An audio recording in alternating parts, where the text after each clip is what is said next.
The following production is part of the We Be Geeks podcast collective.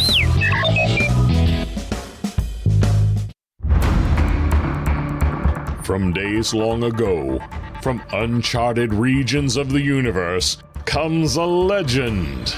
The dream that came through a million years, that lived on through all the tears. It came here, the Fandom Nexus. Fabulous secret powers were revealed to our host as he plugged in his microphone. I have a podcast! Here he is, your Spider-Pan, Jeremy.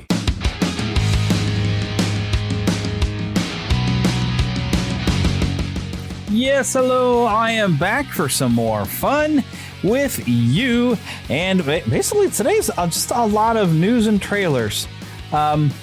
I had a plan originally for today, but I'm kind of changing the plan because I think some of the information I want to share with you might kind of take enough time to make this a reasonable sized podcast. I've gotten the habit of making this a 2-hour show, and I'm trying to not do that. I'd rather have this just be about an hour show, maybe even a little less. I'm going to just share some fun information. And I've got a lot of fun stuff and some things kind of worth looking into that I thought I would dive into in the world of Lord of the Rings based upon some information that, for a teaser trailer that has been released this past week. I thought I would dive into some of the information that would be regarding the original works by J.R.R. Tolkien about this particular teaser trailer, right? So that has kind of been my plan. And I figured, okay, if we look at these passages, it may take quite a bit of time. So other than that, I mean, I have found some things that are public domain audio that I thought would be a lot of fun because I intend for this show to have a lot of retro fun stuff and be able to appreciate stuff from the past that's just fun. And some things that I find fun are old radio shows and old comedies and stuff like that. And I found some stuff that is in the public domain that over the next however long this show goes, I think we're going to share some of that and listen to that together. And I think we're going to enjoy it together. I know I enjoy it, and hopefully you will as well. And this will also kind of launch a little bit towards, as I sit here today, I'm expecting my next set of lapel microphones to arrive, and Philip and I will start to watch some movies and commentate on them, and a lot of movies that I haven't seen. If I haven't seen it, it'll most likely just end up on YouTube, although I'll probably make a podcast version of that as well. It'll be a different podcast. I think I'm decided I'm going to call it Watching Movies with My Pastor, because I think that's kind of funny. And people will probably latch onto how that could be an awkward thing, but of course this is Philip, who I've known since I was 7. So, I mean, it's not going to be that awkward for me. But it's just kind of a fun, awkward type title, and I thought that would be a fun thing. And what he wants to put on YouTube is my reactions to stuff I haven't seen before, because he thinks I'll have fun faces I make. But the audio, of course, will be just us watching the movie, and I'll probably talk less if I haven't seen a movie. But if I've seen a movie a bunch of times, we'll be talking, and of course, we'll try to gather information about that film as we watch it, much like we did for Batman a few episodes ago. I'm taking that concept and running with it. And it will have a lapel mic, so it'll be a lot easier to mic up. Now, the lapel mics will not sound as good as the microphone I have right here, but it'll work. We'll go from there. And so some of the movies that I've thought to be fun to watch are some old movies. Some old movies are great. And I'm talking, not just 80s, which, you're from my generation. You're, like, oh, 80s movies is great. And we're going to definitely watch some of those. But I want to watch stuff like No Time for Sergeants, which is Andy Griffith and Don Knotts working together for the first time in a film. And this is what later became the Andy Griffith Show. And also, if you're a child of the 80s, you watched a lot of things in syndication as well, including old TV shows. And so I thought you would probably enjoy that as well. And so, I mean, a lot of stuff I want to watch. Some old classic Disney films back from when Disney was really good. They're old classic stuff. Stuff that we have seen before, stuff I haven't seen before. Philip wants me to watch Old Yeller, things like that. So that podcast is going to be fun, and I might get a lot more focus on that than what I put here. I don't know. I don't know how often we'll be able to watch movies, and I want to keep that rolling, and hopefully I can keep that as a weekly thing, but that means we have to watch a movie every week, and that could be sometimes challenging. Who knows? We'll see. And we have to be able to talk about that movie as well as we're watching it. Other things that I might have mentioned for this episode, and this news just dropped today. Wrestler known as Sid Vicious or Sid Justice, his real name Sid Yulee, has passed away after battling cancer. He was age 60. So, I mean, that's living past 60. I've seen people comment, if you live past 60 as a professional wrestler, then you've accomplished something. So, you know, that's a profession that takes its toll on the body. And a lot of the drugs that kind of go in there not always were legal in past wrestlers. And so they've done a lot of damage to themselves just trying to entertain us. So it's a big thing. I'm not really prepared to do a full tribute for him on this episode. I mainly remember him for a WrestleMania match with Hulk Hogan. And then, of course, for him completely messing up a promo one time that ended up being just kind of funny because he actually kind of insulted himself and didn't realize it until later. But he seemed like he was just really actually pretty cool, decent guy, even though he could be a heck of a good bad guy, and he could be scary when he wanted to be. But in real life, apparently super cool, super nice, and everything like that. So I will at least dedicate this time to the memory of Sid Yulee. I forgot what it was. But, you know, Sid Vicious, as I know him, Sid Justice over at WCW. So I do want to acknowledge that. But I've just got a lot of fun things to get into. What have I been watching? I haven't really been watching anything in particular, but what I've been playing, I have to share this. Over the last couple of weeks, I can't remember if it was last week or week before, we mentioned that Hogwarts Legacy had some new content, downloadable stuff. Well, there's a photo mode, a lot of new outfit pieces. I was able to take advantage of that. You know, I haven't done anything with the photo mode yet, but there was also supposed to be a new side quest where you go and it's like a haunted shop. Well, as it turns out, this is a side quest that was already out on the PlayStation, so I've already played it. They've just now released it for other platforms. So, yay. I guess for the rest of you get to play this, but it is kind of neat because you do get to go and de-haunt a shop, and then it becomes your shop, and you get a little house elf named Penny that will run your shop for you, and it's kind of fun. It's a good place to go and sell off your goods that you collect while you're adventuring around the area around Hogwarts. So I'm a little disappointed. It wasn't a big thing. It wasn't something that was new for me. But I have made a decision because I thought, boy, this would be fun to play through again. And I had meant to do it a few other times to play some of the other houses. So what I've thought to do is, let's say October, we do Scare Play around here usually on the Neverland official gaming channel. I thought, well, let's just be evil. That fits for a Scare Play thing.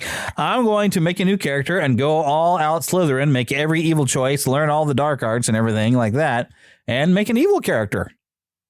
As much as you can become an evil character in this. But I'm going to go full Slytherin Dark Wizard mode, although I'll be taking down some Dark Wizards because that's just kind of how the game goes. But that's okay. I can be a bit more vicious, and I'll learn the unforgivable curses and use them. As it is, to do some completion, I had to learn a couple of them, but I never used them in the game. And I did not learn Avada Kedavra because I didn't want to. I wasn't going to use it.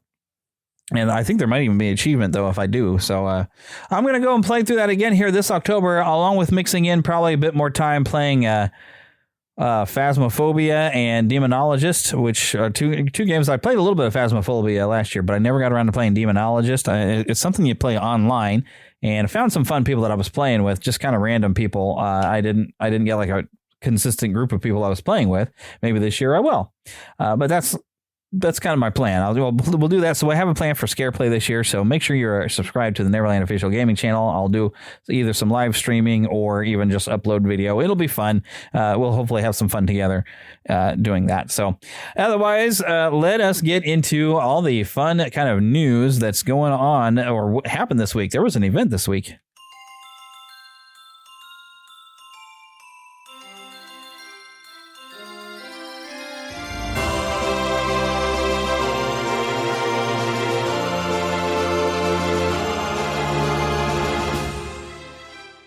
Spanning the Disney and geek universe to bring you the best in comics, toys, movies, and entertainment.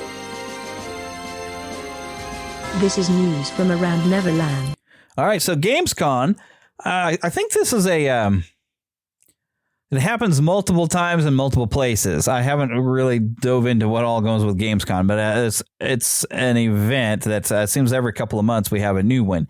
And there was one in, I believe, Germany this past week. And I've got at least some of the things that was announced on the opening night. I'm over here on GameSpot looking at this. I mean, you might have, if you're interested in this sort of thing, you might have watched some video of this. But there was a 2-hour program for their opening night. And, of course, there's a teaser trailer for Borderlands 4, release date for the Indiana Jones game, and a wonderfully weird Infinity Nikki got its moment in the spotlight. I have no idea what that is. But there's something called Zoe. It's been a hot minute since Zoe Crafton's take on The Sims has been in the spotlight, but Gamescom ONL, which I think it's like one night later. I don't know what I forgot what the ONL, but it's the opening night, had a fresh trailer for the upcoming life simulation game. While Zoe doesn't have a release date yet, anyone interested in the game can go check out some impressive character creator tool set on Steam from August 21st through the 26th. Well, today is the 26th. I'm recording it, so you're not going to be able to get a chance to go, but I'm looking at a photo here, and it's impressively realistic looking.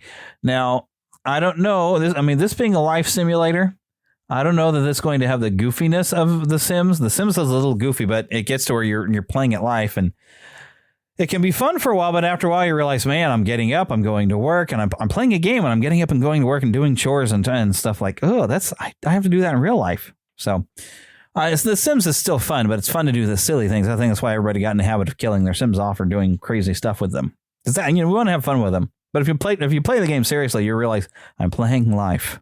And I'm living life. And when I get my game time, I'm playing a game about living life.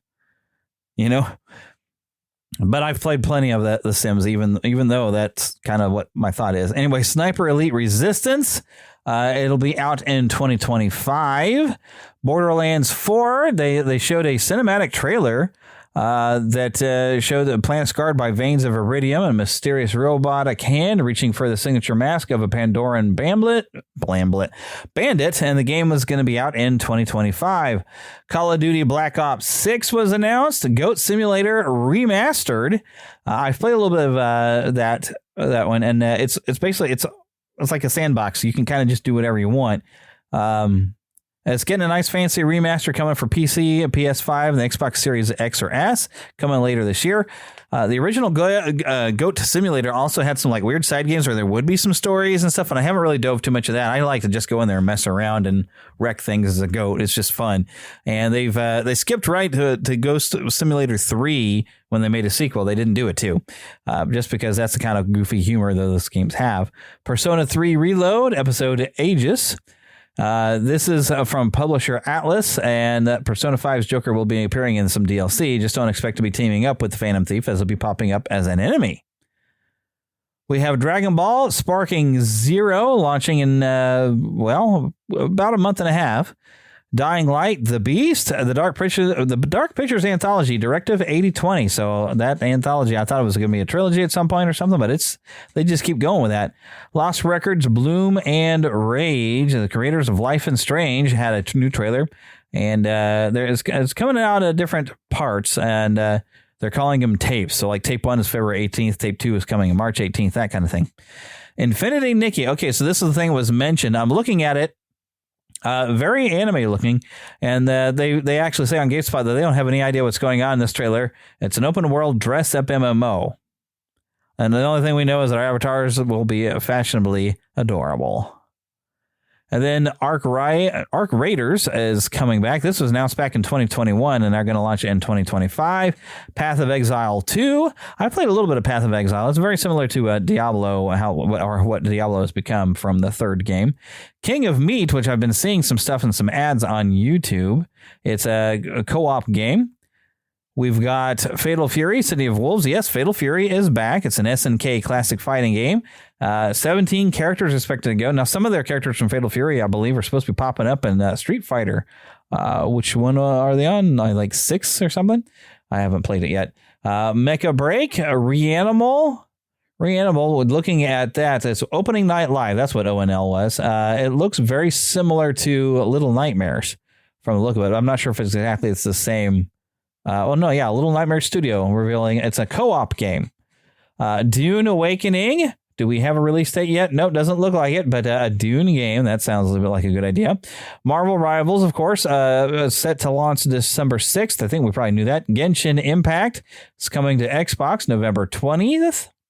We've got Naraka Blade Point for whatever reason or whatever this is. I don't know, but we're getting a Tomb Raider crossover with Naraka Blade Point, which is coming out in just a couple of days. I have no idea what this thing is.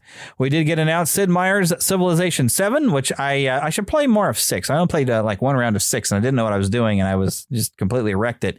I have a lot of fun playing Civilization Revolution. It's something you could just spend a couple hours and just have a little time. You just need to, just waste a little time, something before I go to sleep, but yeah, the Revolution is just fun. I play that on the PlayStation account and everything that I have, so I can just play it anytime. I would like to actually purchase a copy and play it on the PS3. Starfield, there's some sort of announcement, so I guess there's some updates coming, some DLC, some new vehicles.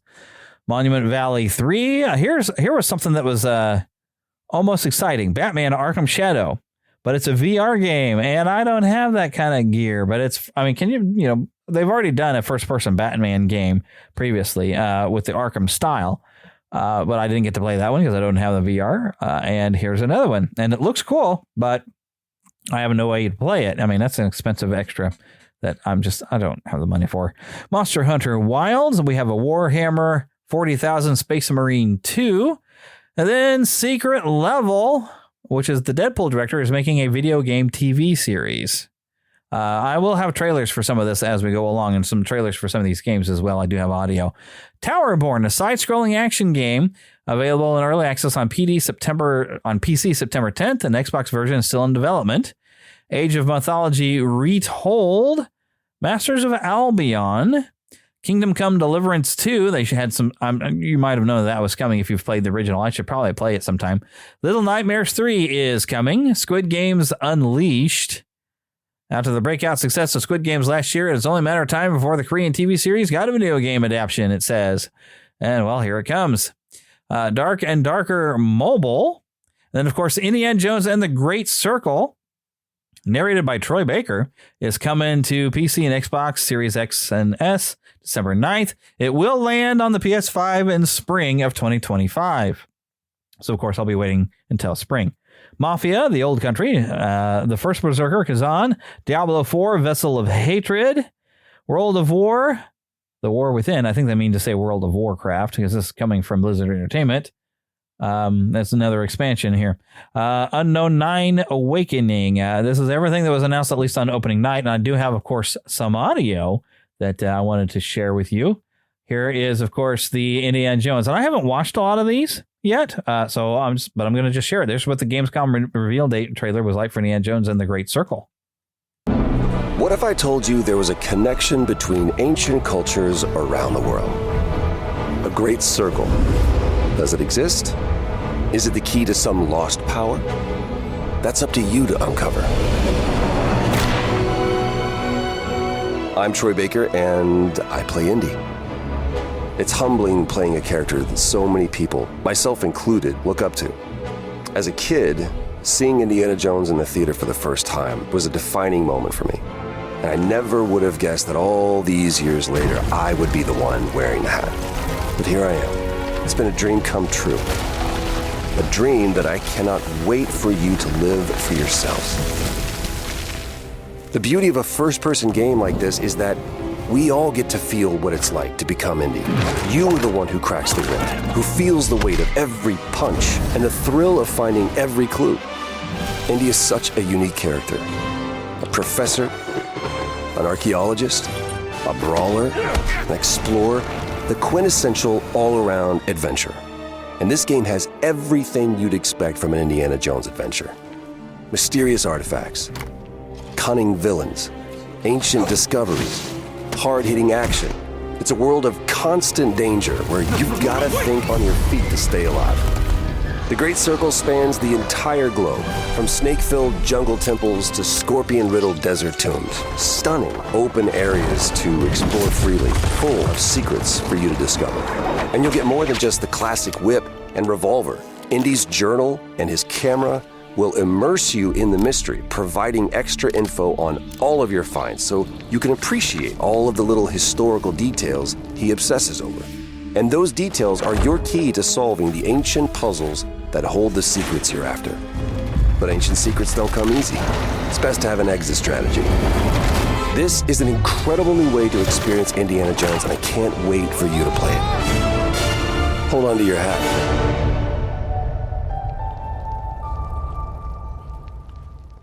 So there it is. I don't think I really have to say any more about this. Troy Baker nicely told us everything. There is some pre-order bonuses for those of you who have an Xbox, and there's a collector's edition with Steelbook. I'll have to look into that for when it comes for PlayStation. I'll definitely be looking into that. That looks like it's going to be cool. But what weight must it be to, I mean, as much as be like, oh, cool, I'm getting to play Indiana Jones, but also the weight of it, like, oh my gosh, I'm playing Indiana Jones, because they have footage of Troy Baker doing the motion capture and capturing even his face, and you want to get those facial expressions just right that Harrison Ford kind of has. So, I mean, it's really hard to recreate that performance. So I would love to see how that works out. Of course, most of the time you're going to be looking first person, but when there's a cutscene, that's when you're going to see Troy Baker. Final Fantasy 16 is coming to PC. I'm still working my way through it. I kind of got sidetracked, but I'm going to get back to it. Let me play this audio for you as well. As soon as it starts. War is coming, my boy. You must make ready.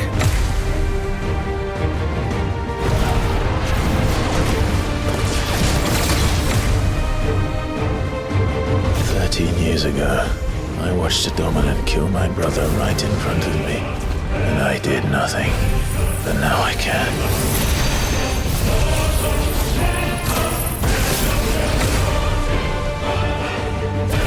I'm here to even the odds. Any objections?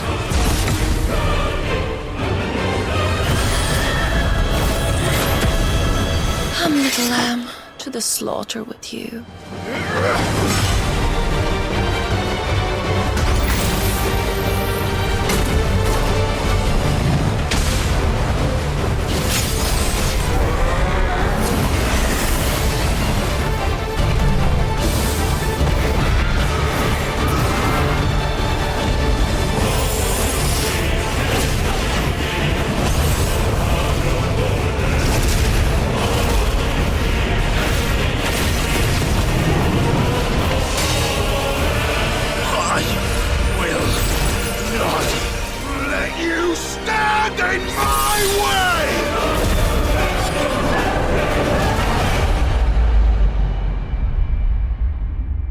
So yes, it's coming to PC.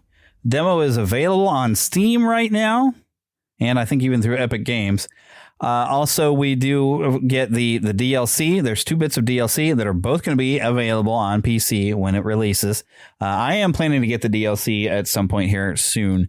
So right now I'm still playing through the main story of it, but it's definitely worth it. It was highly awarded. If you love the Final Fantasy series, and if you like just an action game, it's completely different. It's very much an action game. I am ready to go with this thing, though. I'm really having a good time with it. So those of you who want to play it on PC who've been waiting, there's your chance. Apparently they've added some stuff to Disney Dreamlight Valley, the Dapper Delights update. Let me go ahead and just share this with you as well. I haven't played this in a long time.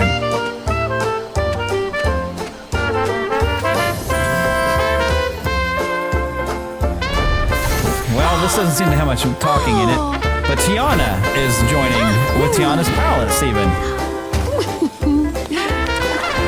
So let me just turn down the volume on this trailer just a bit here, and I'll read for you what it says here on the official PlayStation YouTube channel. It says, Tiana from Disney's The Princess and the Frog joins the Valley. Help Tiana set up a restaurant and a new stall, explore culinary traditions with Remy, and plan a New Orleans-style parade with your Disney and Pixar friends.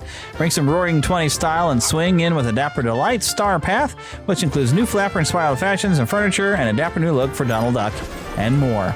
Like I said, I was playing this for a while, but it's been a little while. There's something like a rift in time. There's a lot of stuff I don't think I have done here, because it looks like Mickey can turn into Steamboat Willie here, as looking at this trailer. looks like we got a new storyline, which might be worth me coming back to it, because I finished the main storyline a while back, and that's when I stopped playing, because I was like, okay, well, I guess, I've done what I've done. There's a free update, and then Treasure of Time's Expansion Pass Act 3. I'll have to look if I got everything set up for the Expansion Pass. I'm not sure if I did or not. I'll have to look into that, and maybe I'll give it a go, because I did enjoy playing it, but I get bored after a while playing games that are just like chores, like, oh, yep, plant the, or it's like a farm sim, plant these plants, harvest them, get some money, and rinse, repeat. So it's mainly the storyline that I was all into doing. And so playing through the stories was fun. And since I completed the story, I was like, well, I don't know what I want to do next. So, but it looks like there's some more story that I can do. So I think I might be coming back to play that some more. Okay, here we go. Something else for all of you Potterheads out there. You were captivated by it in the books. Then the movies made you dream of playing. Now, it's finally your chance to take flight and play Quidditch for yourself in the video game, Harry Potter Quidditch Champions. Play as iconic characters like Harry Potter, Draco Malfoy, Ron Weasley, and many more. You can even create your very own original character, dodge opponents, and score goals as a cunning chaser. Lead your team's defense as a keeper. As the intimidating beater, you control the pace of play. Or step into Harry Potter's role for yourself as your team's seeker. From the Weasley family burrow to the Quidditch World Cup, you'll compete inside venues you've seen in the movies, as well as places you've only read about in the books. Your path to become a Quidditch legend has officially begun. Harry Potter Quidditch Champions, available September 3rd. Now, I've heard something about a day one thing for anyone who's a PlayStation member. It's going to be available digitally September 3rd. On day one of PlayStation Plus, but there will be a physical copy coming later. I might wait for a physical copy, just because, saving some money for, I've bought the microphones, but I need to, I need to get more money into my account that I use. We did in the past have a Quidditch World Cup game that I think I still have that one. I used to be able to play it on a computer. It was a little bit too easy, though. It was fun. So I would imagine this is going to be a bit of a step up. This seems to have some similarities to the Hogwarts Legacy game as far as like style and look. A little bit more cartoony. I've heard there's going to be some online components, so maybe you could get a team online, play some other online teams, and play. I hope that they've managed to do some things to balance out, because Quidditch is not very balanced. Like, it doesn't matter almost what the chasers and all them do, because really you get 150 points for you catch the golden snitch. So I'm like, that kind of decides the game. It even says in the books and in the movies that you can decide the game. And that's what ends the game, is when they catch the golden snitch. So I appreciated, at least in the World Cup, that they had you play as a chaser and had you score a certain amount of points before it said, oh, now the snitch has been spotted. Then you had to race the other seeker to the snitch. And I would always try to make sure I'd scored enough points as a chaser that it didn't matter if I didn't catch the snitch. I was still going to win, that I was up ahead enough. So I would imagine that'd be a similar strategy that I'm going to aim for this time. Okay, well, we're about ready to head to the trailer park, but before we do that, I do want to remind you about Dubby energy drinks. A drink, it's a powder, it's vitamins, it's good stuff, and it's not going to give you the jitters there, gamers. Dubby. If you go to neverlandpodcast.com, you click on one of the Dubby logos, it'll take you straight in there. Otherwise, use at dubby.gg, use the discount code Neverland to get a 10% off of your order. And it will, of course, help out the show. I haven't gotten to try any of these flavors, but y'all tell me what you think of them. There's lots of different flavors to try. They even have some little, bottles for you to go and get your water and mix up your drinks. So you have a nice portable bottle. You can take it wherever you need to go, whether you're gaming or heading to the gym. You need some extra energy and vitamins? Yeah, go for it. He-Man and the Masters of the Universe will be back right after these messages.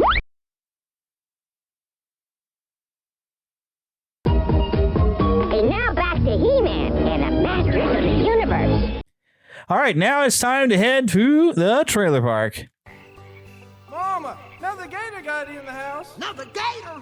Give me that shovel. Come here. Get him, Mom. Get that gator. The Neverland Trailer Park. This is Percy Jackson, the Olympians, Season 2 official teaser, but it was really just showing that it is in production. I think they were testing to see how well the first season went before they went for it. My name is Percy Jackson. I am a demigod. Monsters come at me.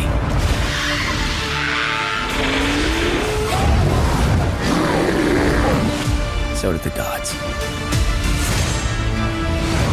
Last year, I had to stop a war.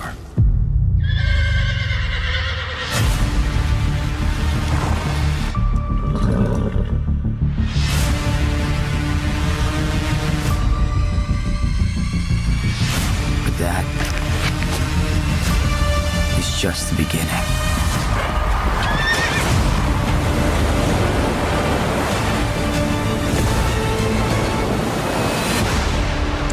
Okay, so this next season will be based, of course, on Sea of Monsters, which I do recall. I did read at least the first 2 books, and I did see at least the first movie. I watched the first season. It was all right. I mean, I liked it. I wasn't like super excited about it, but I did watch it. I think they did make some kind of changes. I believe I've commented on it in earlier episodes this past year, that it'll be more fresh in my memory of what all I said about it. But yeah, season 2, for those of you who are excited, I'll probably still check out season 2 just to take a look. Here's something I haven't watched yet. Some anime here. This might all be in Japanese, but it's called Grave of the Fireflies. It's coming to Netflix.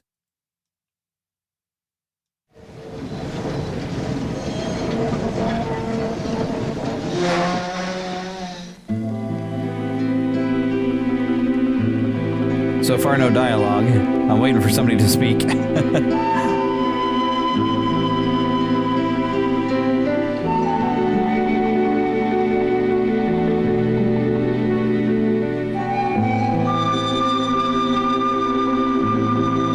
I don't think there's going to be any speaking in this. I think they're just trying to show you the art style. Let me just read for you the description that's on Netflix Anime.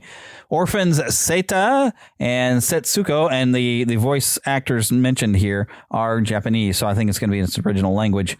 They fight for survival in post-World War II Japan, but society is harsh, and they come to the sober conclusion that they can neither escape the hardships of war nor find enough food to survive. Named the best animated feature at the 1994 Chicago International Children's Film Festival, this film proves that not all anime tales are pixie dust fantasies or brutal sci-fi standoffs. This is coming to Netflix September 16th. I thought it seemed like it was a little older in the style of anime. So yeah, this is from 1994. It does look very, very cool for its style there. It does look nice. So those of you who are into anime, my wife is probably going to want to watch this, I'm sure. Okay, so next thing, The Wild Robot official trailer 3. Congratulations on your purchase of a Universal Dynamics robot. The Wild Robot is the best animated movie of the year. Activating learning mode. Do you need assistance? Rosms are programmed for instant physical mimicry. The monster! Are you in charge here? Aggression detected.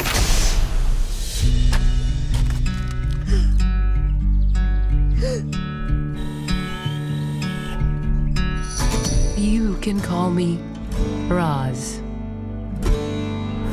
Mama.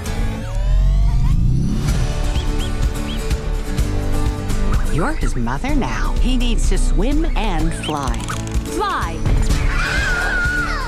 How do I get my Gosling to swim? Swimming's easy. I can teach him the way my mom taught me. Swim! The processing that used to happen here Processing. Beep, beep, boop, boop. is now coming more from here. You just might kiss the sky. Ready? I guess I have to be.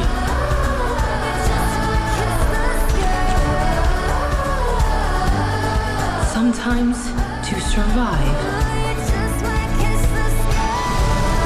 we must become more than we were programmed to be.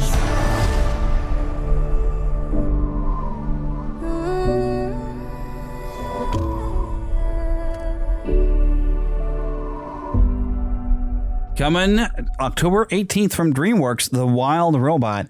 I've kind of gone back and forth on this because at first I thought it was going to be, there wasn't going to be talking. It'd be a robot in the wild with the animals. And I thought, well, this could be wild and neat. Then that second trailer, it's like, oh, this looks more like just kind of goofiness. And then now this one shows this has got a lot of heart in it. And now I'm in again.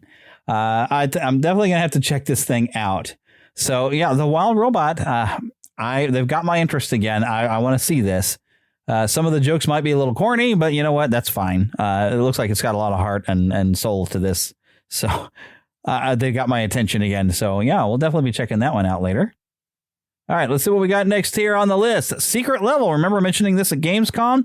This is coming to Amazon Prime. It's an adult animated anthology series, so I don't know that we'll be giving it much more coverage on the show because I don't know when they say adult, well, I try to keep everything very much at the PG to PG-13 level, and we don't cover R-rated stuff. So this might be the last we hear of it here, but I got the teaser ready to go.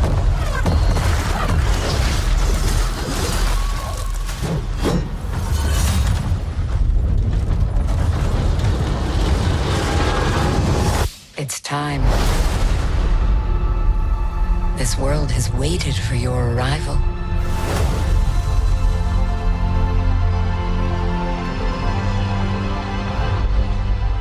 It is you. You will open the door. Because you are the chosen.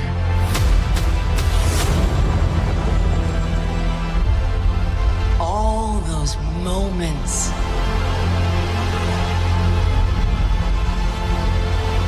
It's a new adventure.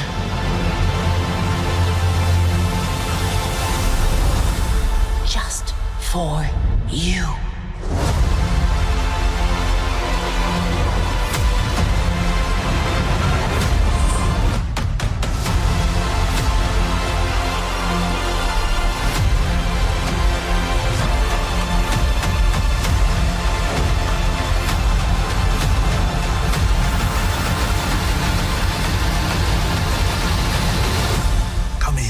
You have a game to play.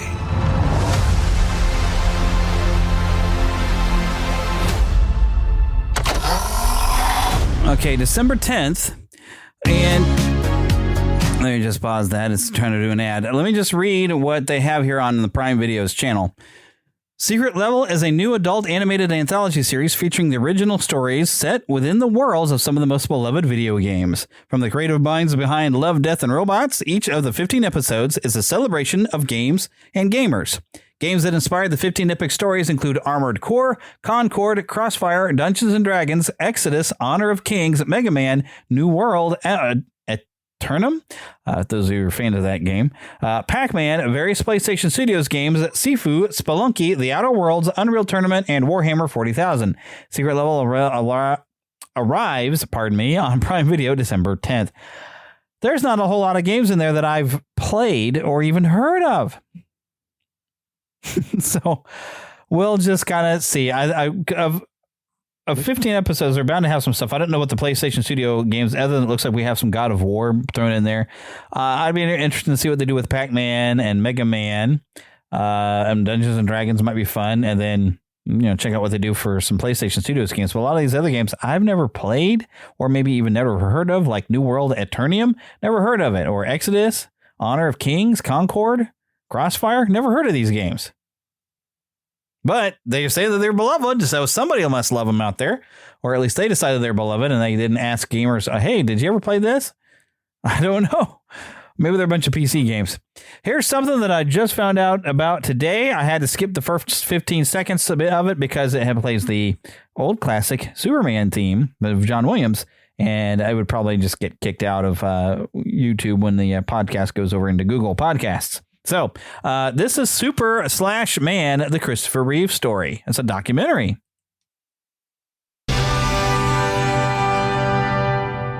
Hands down, he was Superman from day one. I realized that if I could pull off this part, it would change my life. John Houseman said, Mr. Reeve, it is very important to become a serious classical actor. Unless, of course, they offer you a load of money to do something else. He convinced me when I first met him that he would fly. Doing things that my dad It was all about activity and action. Riding bikes, playing soccer, skiing. Carpe diem, my dad was very competitive, and he didn't necessarily slow down. We said goodbye, and he gave this wave. That was the last time I saw him on his feet.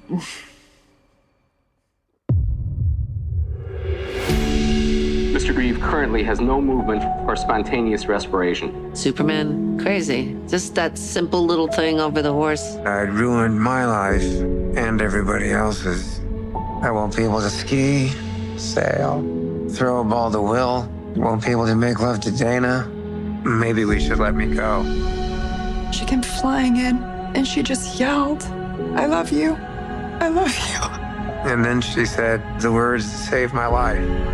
You're still you, and I love you. He and Robin were such good friends because they could match each other. Robin also had struggles that he dealt with his whole life, and I think that they both were aware of darkness. Brother Chris is fighting like crazy. When you find people who fight like that but still keep their humanity, that gives you great hope. That is tough because I can feel him, but he can't feel me. It must have been hell for my mom, too, knowing what she had lost. I felt I needed to do something, not just for myself, but for everyone else in the same condition. The fact that Superman was in a wheelchair and was willing to go public with it was huge. Help is on the way.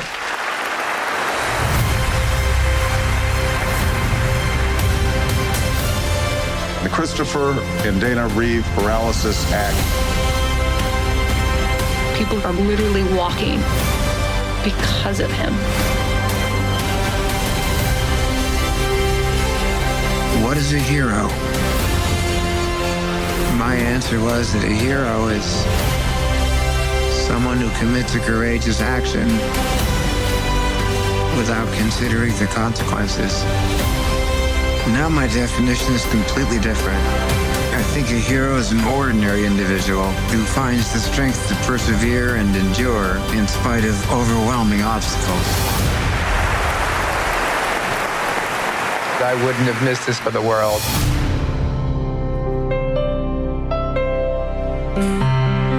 So this from DC Studios. They're saying only in theaters. Get tickets now.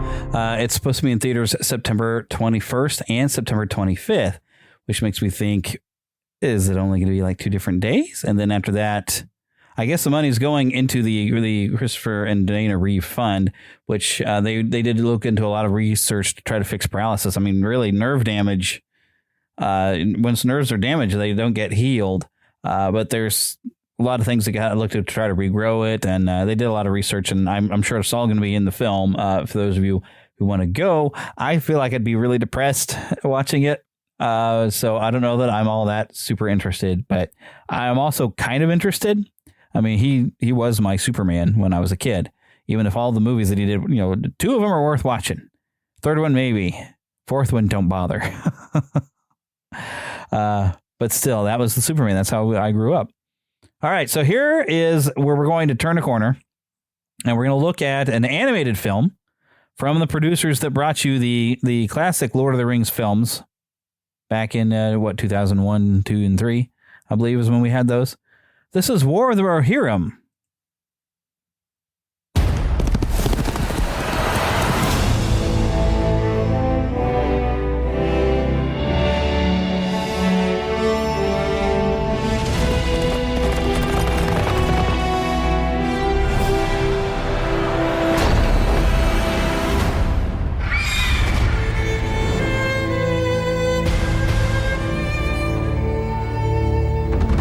All Middle-earth knows the tale of the War of the Ring. But 200 years before that, Riders of the Mark! Brothers of Rohan! there was an older tale. Arise!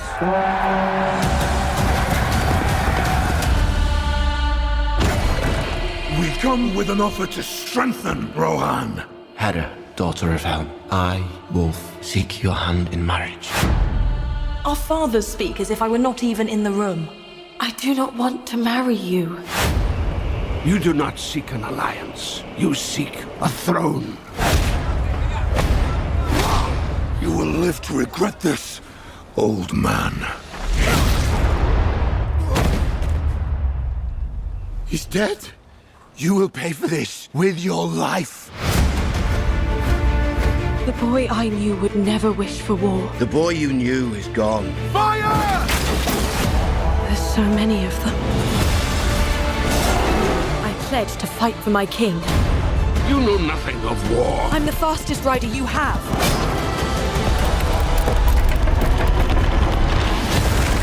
People need hope, Hera. Something to believe in. My pride. My joy. You could rule the world.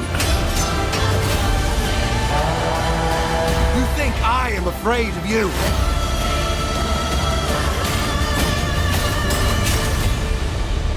You should be.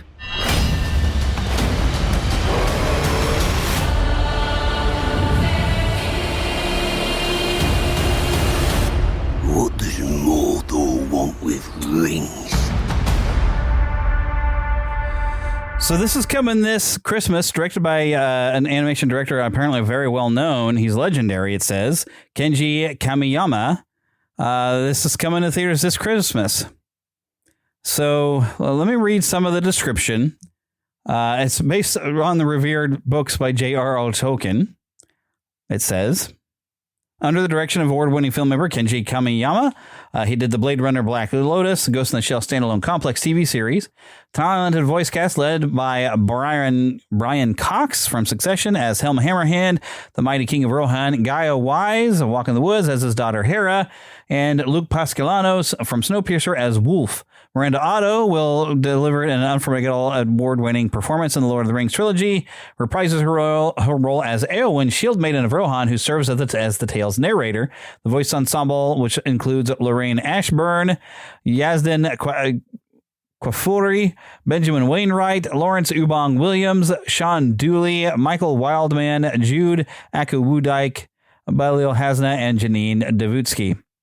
Now let's read some description here. Said 103 years before the events chronicled in the original trilogy of films, The Lord of the Rings, The War of the Rohirrim, tells the fate of the House of Helm Hammerhand, the legendary king of Rohan. A sudden attack by Wolf, a clever and ruthless Dunlending lord seeking vengeance for the death of his father, forces Helm and his people to make a daring last stand in the ancient stronghold of the Hornburg, Helm's Deep, a mighty fortress which will later become known as Helm's Deep. I just said that. Finding herself in an increasingly desperate situation, Hera, the daughter of Helm, must summon the will to lead the resistance against a deadly enemy intent on their total destruction.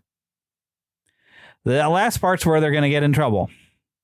Currently, this sits at 97,000 likes, but also 15,000 dislikes. And it's mainly people who are familiar with the subject matters. The Helm Hammerhand has a daughter, is not even named when you read the appendices of Lord of the Rings. Now, this might be also told in the Silmarillion. I haven't got a chance to go in there, but she's not a named character at all. They've given her a name and turned her into Girl Boss from the look of this and made the film about her, which is a mistake, right? Have they not learned the Rings of Power series that is just kind of inventing stuff? And there's people who are, big onto what Tolkien, being as pure as you can be to Tolkien's work and not reinventing the wheel and changing the characters. So that's where you've got all those dislikes. The likes are probably coming from people who are not familiar. Maybe they never read the books. They're just like, oh, look, cool, an anime of little Lord of the Rings and whatever. But even some of the comics, the daughter of Helm doesn't even have a name in the chronicles. Here they portray her as a hero to the detriment of her father. I would really like to see a work that pays homage to Helm Hammerhand. That's really what a lot of people expected. Helm Hammerhand movie, because he is the hero of the story. So what I have done, I wanted to do some research. I was going to be fair as possible. Let me grab some stuff I found online. I've also got the books over here next to me to read some sections. You could justify this that there were changes made in the films originally. We have Arwen being put in place there I don't believe the elf was named who actually took Frodo to Rivendell. They put Arwen in there and they gave more story to Arwen. That works because it makes the romance between her and Aragorn work. We needed Arwen to be more of a character. That was okay. The one thing that they did change, a lot of people are blaming Philippa Boyan. I can't remember. I don't know if I'm saying her name right. But they're blaming her as a producer for making some of these changes to try to have more women involved. Now, there were some definite changes made into that scene, and let me go and whoop. There's me knocking over my medication. Alrighty, let me go straight into Fellowship of the Ring and read you something. Okay, so if you remember in the film, Arwen gets to the other side of the river into Rivendell, says some things in Elvish. The river suddenly unleashes on the Nazgul, right? With horse heads and everything, and flushes them away. Let's read the book.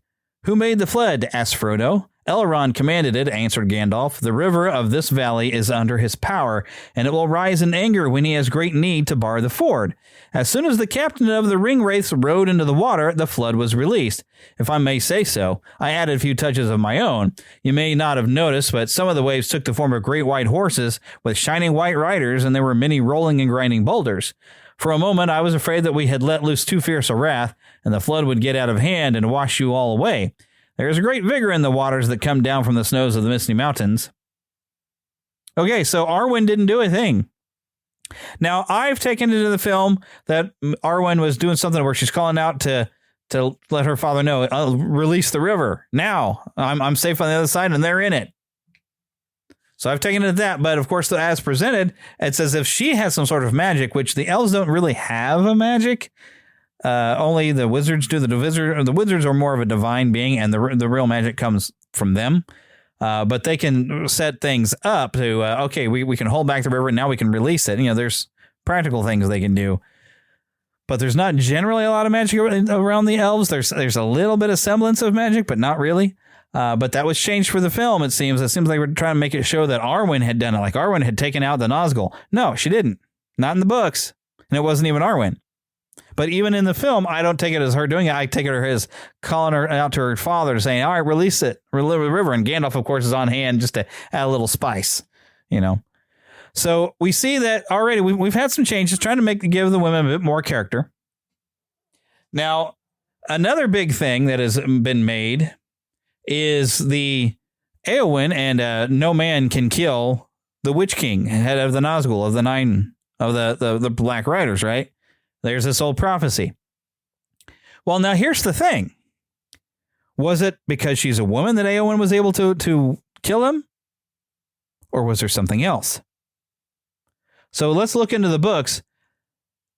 And I want to dive in here like Tom Bombadil gave a hint. This is marked as Book 1, Chapter 8, Fog on the Barrow Downs. Old knives are long enough as swords for hobbit people, he said. Sharp blades are good to have if Shire-folk go walking east, south, and far away into dark and danger. Then he told them that these blades were forged many long years ago by men of Westerness. They were foes of the Dark Lord, but they were overcome by the evil king of Caer Dune in the land of Angmar. So, why do I talk about these swords and the barrel whites and these blades? Something that was left out of the films, but it's in the book, is the hobbits, before they meet up with Aragorn, end up in this barrel white area, and they find these swords. Each one of them finds a sword. These were swords specifically made to be able to fight things like Nazgul. They can actually do damage. And up on Weathertop, when the hobbits are surrounded by the nine, Frodo takes a swing at one of them and actually cuts a piece of cloth off, which is normally impossible, before Aragorn shows up with the fire, and fire tends to work to kind of burn cloth and stuff. So these swords have power to do damage to them, right? So now keep this in mind. And I had some other quotes. I'm trying to find all the different quotes I found on like a chat area where people are sharing. Someone kind of sums up I think I've got it marked in here. I'm going to read it from you. But it's some stuff that I think in the films you can kind of see. It happens really fast of how it actually happens. But we do have Frodo having his sword get broken that he had. And so he gets sting later. And people have asked about, well, what about these Barrow White swords? If the Barrow White swords are important for the fight against the Nazgul, then they get taken away when Merry and Pippin were kidnapped. That's the thing. They got left behind. The blades are found by Aragorn. That I had, then I think I marked this, or either I marked it here. No, I didn't, but I did see where somebody had shared. Oh, this is about Helm. So this chat area seems almost like it's moved around since last time that I was here. Let's see, but yeah, it does mention though Aragorn finding the swords and all their weapons left behind. They weren't spoiled, but they didn't want to carry these swords. The Uruk-hai did not want to carry these swords to Saruman because they were dangerous to them, right?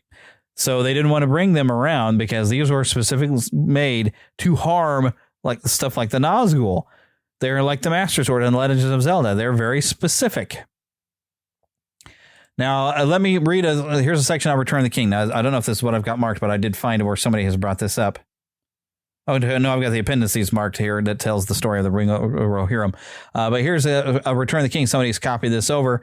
As he towered over her, preparing to deliver the final blow, Merry snuck up behind him and plunges his sword into the back of the Witch King's knee. The sword, made in Westerness centuries ago, broke the magic of Sauron that kept the Witch King anchored to this world. While the Witch King was distracted, Eowyn drove her sword where the head of the Wraith would have been, slaying him. So she was actually defeated. She had a broken arm. Her sword was broken. Witch King's about to finish Eowyn off. And then Merry pops him in the back of the leg with the Borrowite sword, right? This makes him suddenly vulnerable. So it wasn't that she was a woman. It's just Merry helping her. Together, they kill the Witch King. Now, neither one of them would be considered a normal man, of course, because she's a woman and he's a hobbit. He's a male hobbit, but he's not a man. He's a hobbit. So it still kind of fits in that. But it seems to me that we want to take and make Eowyn like she was going to be some sort of girl boss and some female warrior. But something else left out, and I don't have it pulled up, but I shared it on our Facebook group where in the Houses of Healing, Eowyn meets Faramir, and she basically says, like, well, I've loved reading stories of valor when I was a little girl and all these different stories, but I don't love this anymore. I like the idea of healing. And she became more of a healer, and she fell in love with Faramir, and that's a cute story. It's really worth reading the books, to get these extra side stories that were kind of left out. The expanded edition, you kind of see them together a little bit. But Eowyn didn't go around and become some sort of girl boss or female warrior. She became a healer.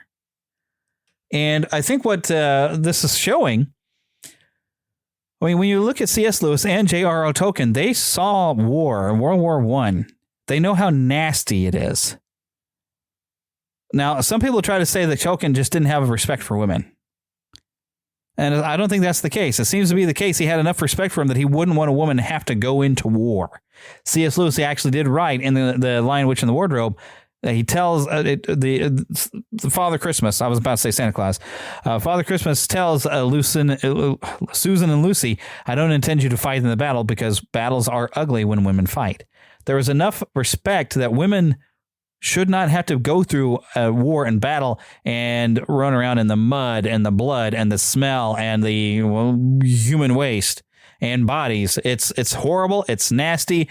People have gone into battle and they come out, with traumatic stress disorder, It is a horrible and ugly thing, and we respect women. Women should not have to go through this. It's terrible that men have to do it. We don't want women to have to go through this. That is what the perspective that comes from Tolkien and Lewis. So when they make this film and they say, well, we're going to girl boss this, so like, well, you're not even keeping the spirit of what Tolkien's beliefs were. So I'm pretty sure this is not getting an endorsement from the Tolkien estate. Now, I have options either between, I did find an entire thing that kind of sums up the story of Helm, and I think I might do that because we're coming close to an hour. I do have the appendices of the book. I could read you straight from the book the actual story of the War of the Rohirrim, but let me read from you this website that has, this is the Tolkien Gateway, It has a whole thing about Helm Hammerhand. Helm became king after the death of his father Grom in TA 2741 during a time of an increased threat from the Dunlendings. Now, the Dunlendings, I believe, are the ones that became like the Westerlings that came up. You see them riding the elephants, where Oliphant says they're actually called in here. You know, they are the ones that they end up siding with Sauron. His grandfather, J.R.R, had already fought against the Dunlendings, who had seized the fortress of Isengard, established settlements in the valleys of the mountains to its east and west, and raided the herds of the Rohirrim in the Westfold. Since J.R.R did not have enough force to storm or besiege Isengard, the Rohirrim were forced to maintain a strong troop of riders in the north of the Westfold to counter the threat of further raids from the Dunlendings.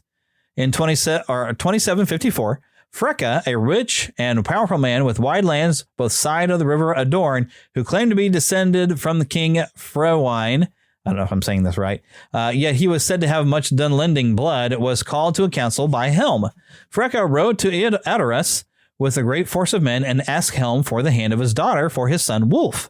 When Helm insulted Freka to have grown fat, Freka in turn insulted Helm to be old and that he could fall on his knees if he refused the staff that Freka had offered with the proposed marriage. After the council, Helm took Freka outside, sent everybody away, and hit him with his fist so hard that Freka fell down stunned and died soon after that. It is possible that he received his byname Hammerhand after hitting Freka with his fist, but the date and reason for receiving his byname are not recorded. The men of Freka left Edoras, but in 2758, they returned with a great force of Dunlendings, reinforced by enemies of Gondor who had landed in the south. Under the leadership of Wulf, they overran Rohan. Helm fought them at the crossing of Isen, but lost and withdrew into the Southburg, and there endured a long siege. Helm held the fortress during the long winter. He blew his great war horn and broke through the Dunlending ranks clad in white, stalking men with a snow troll, slaying them with his bare hands. However, his son Haleth and Hama were slain, and Helm grew gaunt because of grief and famine. Still, his horn would fill the Dunlendings with fear each time it was heard. During one of his night sorties, Helm died, possibly from famine and cold. His body was discovered frozen in the snow till standing. Still standing, I say. There was a belief that after his death, his horn was sometimes still heard in the deep, and that his wraith haunted the enemies of Rohan and killed men with fear. He was succeeded by his nephew Frelif Hilderson, and the son of his sister, who is the son of his sister Hild, I guess. Okay. Frelif defeated the Dunlendings and retook Isengard, and also took back Edoras and everything because Wulf had established himself as king. There's a little bit more in the appendices of how it seemed like the ghost of Helm was still haunting Helm's Deep, and like the horn would still be blown. And so it adds a lot more weight to when the story of Helm's Deep and they blow the horn to try to frighten the orcs. It's kind of a big deal. But you didn't get a name there for the daughter, did you? There's only a mention that they said, well, why don't we have an alliance? Won't Wulf marry your daughter there? Who knows what might have become of the potential alliance? Who knows? I don't know what the intention is. They might add a few things into this movie just to try to flesh this out of why, she would refuse him, although it doesn't seem like she was given the option, but maybe people didn't think that would go over, and we've got, oh, look, Brave all over again. So, there we go. They've made some serious changes, which may be some serious mistakes on how they've decided to tell this story. And they've talked me right out of going to see this. And I would have been like, oh, cool, an anime of Lord of the Rings. But I'm out. I know a bunch of other people are out. So I don't think it's going to be nearly as successful as their previous films. But, we'll see in time. But they've made changes. I'm not going to get into why changes like this get made, why we feel like we have to have these girl bosses that nobody asked for, that are just like, oh, I'm the best writer you have. I'm the best one. It's like, well, frequently when we get that, we don't get a female that it makes sense for them to be that good, right? I don't know. So, but we feel like it's presented in a way that doesn't keep with the spirit of the authors at this point. So it's like, yeah, this is not the way the story's supposed to go, but we're kind of tired of the girl boss characters that are not really even likable characters usually. So it's probably just not going to be good. But let's go ahead and wrap this up. I want to remind you know what? I didn't even stop for there'll be ads in there. I didn't make a stop, but you heard ads in there. If you don't want to have those ads that you heard in the middle of the show, That's where your opportunity to go through Patreon at patreon.com/Neverland Podcast or through Red Circle. You'll find all this right there in the show notes. The Red Circle has an exclusive area where I have a feed in there. We won't have the ads other than me reading them. And also Patreon, you won't get any ads for when I put a copy of the show over there. So if you don't want the ads, there's ways around it, and you end up helping out the show, and you don't have to listen to the ads. It's great.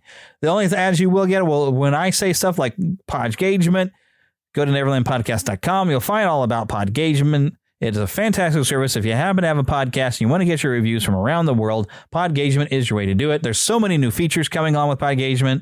It's run by Daniel J. Lewis, award-winning podcaster. The guy is clever as they come. He's making a lot of neat new features. It's definitely worth it to go, and it's just a yearly fee that you can set up. Not very much. It's a great service. I definitely recommend that as well. And you can find those links at neverlandpodcast.com. Okay. We want to thank Karen Kennedy, Ricky Pope of Christian Nerds Unite, and Darren Wilhite of the Wilhite and Wall Show. They helped me out to make that intro. Don't forget to email us at podcast@neverlandpodcast.com. We are on X or Twitter, Neverland PCast. Also on Facebook, we have a group. We have a regular Facebook page, and I comment every week that I need to update this thing. I'm going to take a quick look while I've got you here on air, and I will just keep a yapping. I think I have changed this to where it does say Groups Neverland Podcast. So yes, if you search for the Neverland Podcast, you should be able to find the group or the fan page. I recommend the group because I'm able to interact a lot more there than I can with the fan page. So definitely come and check it out. But okay, we'll wrap the show up right there. So as we say at the end of every episode, get lost in an adventure. And I'll see you next time.